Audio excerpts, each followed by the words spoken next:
So, get ready because this video has the potential to change your life. 1. Live your life as if you were the hero of your child's story. A lot of people like the idea of self-improvement, and the most realistic way to do it is to write down what you want and then go after it. Otherwise, you'll just keep living in a fairy tale.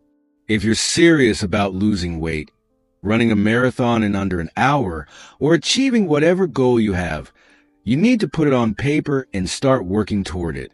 One of the best pieces of advice I've ever heard, and something I often share with others, is this: live your life as if you're the hero of your own movie. You know those movies where the main character is a total mess, sitting on the couch, eating junk food, and wasting time? Imagine that's you. Imagine you're the lead actor in a story about someone turning their life around. Then all you have to do is decide not to be that person anymore. Live your life like there's a film crew following you everywhere, documenting your every move. That way, you'll constantly evaluate your own behavior. Do everything as if your kids will one day watch this documentary and say, "Wow, my dad was such an amazing guy. He had the courage to do what needed to be done." Or, "Wow, my mom was incredible. She lived a life that truly mattered." I love a good success story, but I love comeback stories even more. Those stories about people who hit rock bottom and then turned their lives around. Those are my favorites. How do you create a story like that? Just remember that you are the hero of your own movie. Write down what you need to do and get started. A lot of people are like, "Man, my life sucks. I could have done this. I could have had that. Why do those people have everything and I don't?"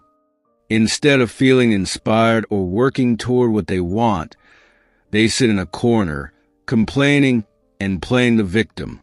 And let's be honest, there's nothing more annoying than sitting next to someone who does nothing but complain. Nobody likes that. It's exhausting when someone starts whining about their life, and it's clear they're not interested in doing anything to change it. You want to tell them, stop pretending you don't know what's wrong with your life. You know exactly what's wrong. Quit repeating the same complaints to everyone and fix it. 2. Stop chasing comfort. I think there are a lot of people out there dreaming of a life where they can just lay around all day on a lounge chair with someone massaging their feet and feeding them grapes. Personally, I've never wanted that. People think that's the ultimate happiness, but in reality, it's a boring and unfulfilling life. Humans, we, as a species, need constant stimulation. It's in our DNA, the instinct that drove us to evolve. That instinct pushed us to hunt for food, escape predators, find shelter, and fight for survival. And accomplishing those things gave us a deep sense of satisfaction. It's the same satisfaction you feel when you know you're working hard, providing for your family and protecting them from the world outside. On the other hand, when that drive to improve is missing, it leads to the kind of sadness unsuccessful people feel. When I see someone who's failed at life, it's often a 43-year-old guy living in his parents' basement, hating the world. But what I'm really seeing is someone who wasn't properly stimulated, whether through nutrition, ideas, or role models, and ended up developing self-destructive behaviors.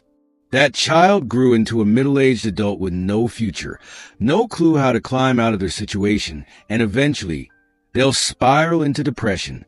That's part of the world we live in today. And I think it's because we've been raised to believe we should always seek comfort. I disagree. I think you should seek challenges. Take on difficult tasks that bring satisfaction and fulfillment, even if it's something like 90 minutes of yoga. For example, I do those 90 minutes of yoga, and I'll admit, I don't want to be there for the last 20 minutes giving it my all. But when I finish each session, I feel amazing and ready to tackle the day. Then the next day, I have to do it all over again. Because if I let myself give in to the comfort of lying around, eating junk food, and watching TV all day, it wouldn't take long for sadness and depression to creep in. That's just how it works. When you do nothing, you feel useless. And while you might pretend it's okay to live like that, deep down it's not. You're a human being, a species that evolved over hundreds of thousands of years through hunting, fighting, and surviving. Our instincts and reward systems are hardwired into our DNA, and you need to respect that. Respect the mechanisms that make you feel happy and fulfilled, which includes socializing, building friendships and family bonds, working hard, and constantly learning. These things are essential for being a well-rounded, happy human being. 3. 90% of success is just doing the work. I believe the biggest advantage of discipline is that it helps you finish what you start. When you finish things, you succeed more. A lot of success comes down to pushing past laziness and doing what needs to be done, even when you don't feel like it. You're not going to feel great every day. If I only worked out when I felt like it, I'd be as fat as a pig. And let me tell you, there are plenty of days when I don't want to do anything. But those are the days when you have to push yourself the most. That's why discipline matters. It helps you get things done. I like to say I'm the laziest disciplined person I know. I don't feel like doing things, but I always do them anyway. There's a book by Steven Pressfield called The War of Art. In it, the author talks about how hard it is to sit down and do the work as a writer. He calls the struggle an enemy, resistance. The only way to overcome it is to sit down and do the work. That's what professionals do. They show up and get the job done, no matter the circumstances, whether they're sick, have kids, or face challenges. That's what being a professional is all about. And here's the thing. Once you break through that resistance and start working, you'll feel proud of yourself. If you're a writer, you might look up and realize you've written over 1,000 words. Of course, some days, you'll sit there for hours, and all you'll produce is garbage. But so what? Show up the next day and try again.